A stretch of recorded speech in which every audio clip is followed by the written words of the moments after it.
Hello dear students, करदम सरी guarantee channel में आपका एक बार फिर स्वागत है। आज मैं आपको ज्योग्राफी का जो ब्लूप्रिंट है क्वेश्चन पेपर का या पेपर पैटर्न है जो 2026 में हमारे एग्ज़ाम होंगे, उसके बारे में मैं आपसे बात करने आया हूँ, जो CBSE और NCERT बेस है। मैं ये वीडियो काफ़ी स्टूडेंट की डिमांड आ रही है तो उसके लिए बना रहा हूँ। तो आपको जो है इस वीडियो से आपके जो सारे डाउट हैं क्वेश्चन पेपर के बारे में वो क्लियर हो जाएंगे कि कौन सेक्शन है, कौन से सेक्शन में क्वेश्चन कितने नंबर के आ रहे हैं, या कौन कौन से क्वेश्चन हमको जो है पेपर में अटैम्प्ट करने चाहिए।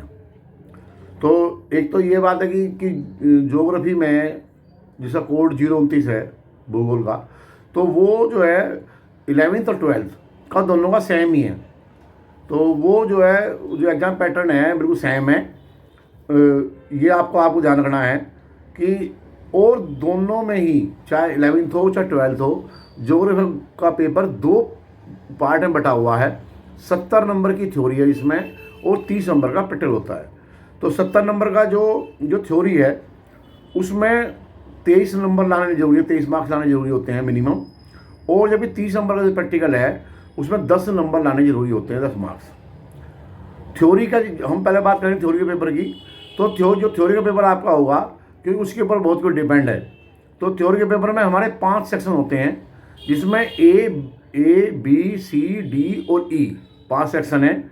और जो थ्योरी का एग्ज़ाम है दोनों ही, चाहे 11वीं चाहे 12वीं का हो, ज्योग्राफी की जो दोनों बुक है NCERT की, उसी पे बेस होता है।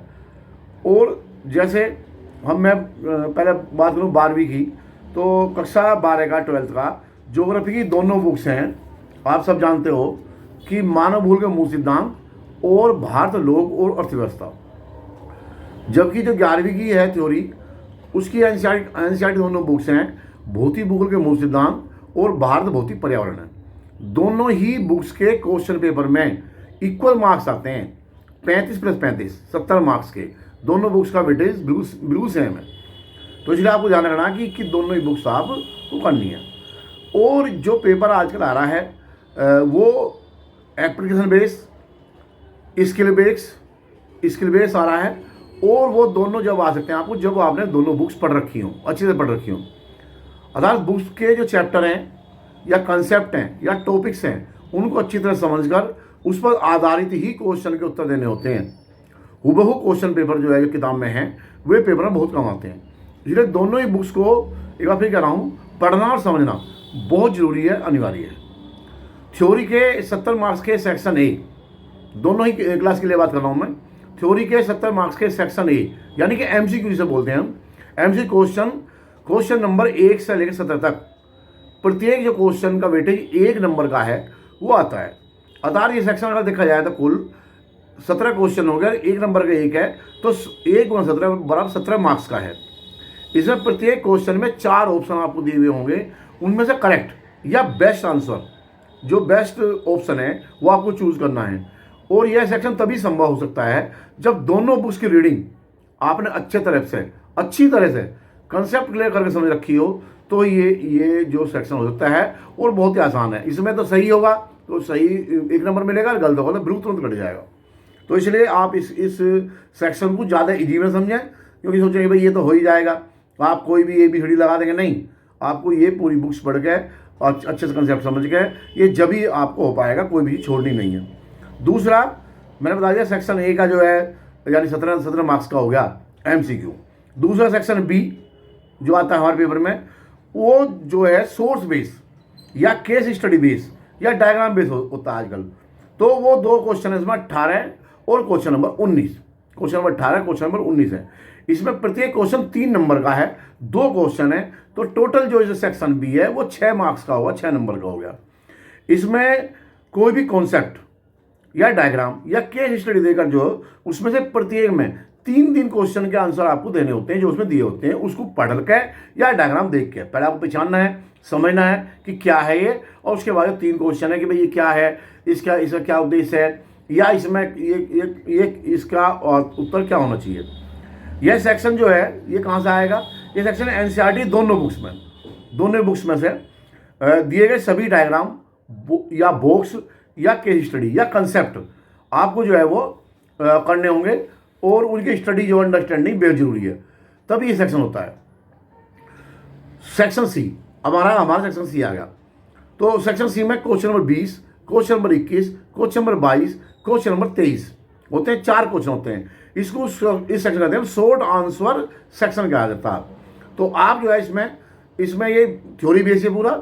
ये सेक्शन कुल 3 × 4 यानी कि 12 मार्क्स का है सेक्शन, यानी कि 12 नंबर इसके आते हैं और ये आसान नहीं आते हैं ज़्यादातर, लेकिन ये ज़्यादातर एप्लीकेशन बेस मैंने लिखा है कि एक तो क्वेश्चन में एप्लीकेशन बेस आते हैं और इसमें आपको ऑप्शन मिल जाते हैं, आपको ऑप्शन भी नहीं मिल जाते हैं। तो इसके जो आंसर है आपको वो थ्योरी से करने हैं और इसके आंसर में कम से कम आपको कितना करना है, आधा पेज से 1 पेज भरना अनिवार्य होता है इसके उत्तर के लिए। आप इसको चाहे पॉइंटर में लिख दें और चाहे आप इसको मतलब हेडिंग से या फ्लो चार्ट से या डायग्राम से समझा के इसको लिख दें। सेक्शन डी, अब सेक्शन डी आ गया। तो सेक्शन डी में जैसे सेक्शन सी था ऐसी सेक्शन डी है, पर थोड़ा फर्क इसमें इतना है कि सेक्शन सी में शॉर्ट आंसर है और इसमें लॉन्ग आंसर है। तो इसमें इसे लॉन्ग आंसर सेक्शन कहते हैं। और इसमें क्वेश्चन नंबर 24, क्वेश्चन नंबर 25, 26, 27 और 28 होते हैं। इसमें 5 हैं और सबसे बड़ा ये सेक्शन है और बहुत ही इंपॉर्टेंट है। अगर किसी को मार्क्स लाने हैं तो ये सेक्शन करना बहुत जरूरी है। इस सेक्शन में कुल 5 × 5 यानी 25 मार्क्स होते हैं। इन सभी क्वेश्चन के आंसर में आपको फ्लो चार्ट, डायग्राम या जितनी भी अच्छी प्रेजेंटेशन आप दे सकते हैं ये वो देनी होती है। इस सेक्शन में आपको पूरा ज्ञान अपना उड़ेल देना है।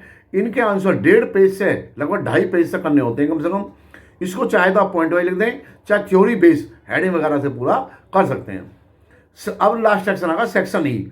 सेक्शन ई में क्वेश्चन नंबर 29 वर्ल्ड मैप का होता है और क्वेश्चन नंबर 30 इंडिया मैप का पूरा करना होता है। सिलेबस में सिलेक्टेड पॉइंट दिए हुए हैं आपके में बुक्स में भी, और जो कि बुक्स कही हैं वर्ल्ड मैप में पॉइंट दिए होते हैं, उनमें जगह दी होती हैं या पॉइंट ABCD लिखा होता है, जो भी है 5 पन्ने होते हैं इनमें, उन पर नाम या ऑप्शन सेलेक्ट करना होता है, जबकि इंडिया मैप में खुद ही जगह ढूंढ कर बनना होता है। यह सेक्शन थ्योरी कॉपी में बिल्कुल भी नहीं करना होता है, ना इसका जिक्र करना होता है। ओनली मैप पर इसे पूरा करना है और मैप को अच्छी तरह से उसमें बांध देना है, टैग कर देना है अपनी थ्योरी कॉपी में। इस सेक्शन का वेटेज 5 × 2 यानी 10 मार्क्स का है और प्रत्येक मैप पर आपको 5 एंट्री करनी है पूरी लगातार। अब ये कैसे हो सकता है, लगातार आप खाली मैप लेंगे और खाली मैप से आप इनको ये प्रैक्टिस करेंगे तो ये सेक्शन आपका पूरा हो जाएगा। यानी कि इस तरह से अब तक आप समझ गए होंगे कि अगर सेक्शन ए MCQ बेस है, 17 क्वेश्चन है, 1 नंबर का है, 1 × 17 बराबर 17 मार्क्स हो गए। सेक्शन बी सोर्स बेस है, 3 × 2 या 3 नंबर का और 2 क्वेश्चन हो गए, 6 मार्क्स का हो गया। Section C short question answer हो गए, इसमें 4 क्वेश्चन है और 3 नंबर का 1 है, तो 12 मार्क्स हो गए। 3 × 4 12 मार्क्स हो गए। Section D long question answer है, इसमें 5 क्वेश्चन है, 5 नंबर का 1 है, 25 मार्क्स का है।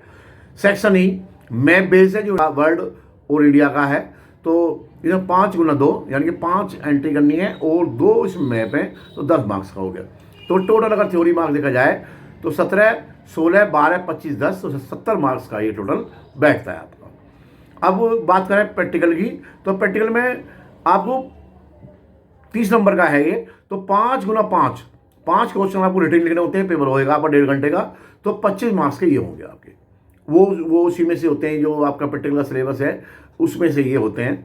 और जो प्रैक्टिकल फाइल और रिकॉर्ड जो आपने बनाया है पूरे साल में, तो उसके 2 नंबर हैं, 2 मार्क्स हैं, लेकिन होना जरूरी है, ये फाइल होनी जरूरी है। तो वाइवा या ओरल या मौखिक वो 3 मार्क्स का है। 3 क्वेश्चन से पूछते हैं एग्जामिनर, इंटरनल और एक्सटर्नल जो आते हैं तो वो आपके पूछते हैं। तो आपके 25, 2 और 3 मिलाकर टोटल मार्क्स इसके 30 मार्क्स होते हैं। इसमें 10 नंबर आना जरूरी है। ये ध्यान रखना कि प्रैक्टिकल एग्जाम में प्रेजेंट होना और उस पेपर को देना और फाइल साथ में ले जाना बहुत जरूरी है। अगर ऐसा ना हुआ तो आपको जो नुकसान भी हो सकता है या आपको परेशानी हो सकती है। तो आज के लिए मैंने इतना ही आपको बताना था। तो आपको ये ब्लूप्रिंट या पेपर पैटर्न आपको समझ में आ गया होगा जो आने वाले एग्ज़ाम के लिए है। तो आप जो है सभी क्योंकि अब आपके फाइनल एग्ज़ाम बहुत नज़दीक आ रहे हैं, तो आप ब्लूप्रिंट को अच्छे से समझ लें, पेपर पैटर्न अच्छे से समझ लें कि हमें कौन सा क्वेश्चन करना है, कैसे करने हैं और किस तरह तैयारी करनी है। तो मुझे उम्मीद है आप सब अच्छा करेंगे और इसके लिए जो कदम सर की गारंटी चैनल है इसको आप लाइक करें, शेयर करें और चैनल को सब्सक्राइब जरूर करें। ठीक है भाई, धन्यवाद। अब मैं अगली वीडियो बनाऊंगा बहुत जल्दी। मैं 12वीं के अलग और 11वीं के अलग सिलेबस के लिए बना के आपको डालूंगा। उसके बाद चैप्टर वाइज शुरू करेंगे जो हमारे बच रहे हैं। Thank you very much.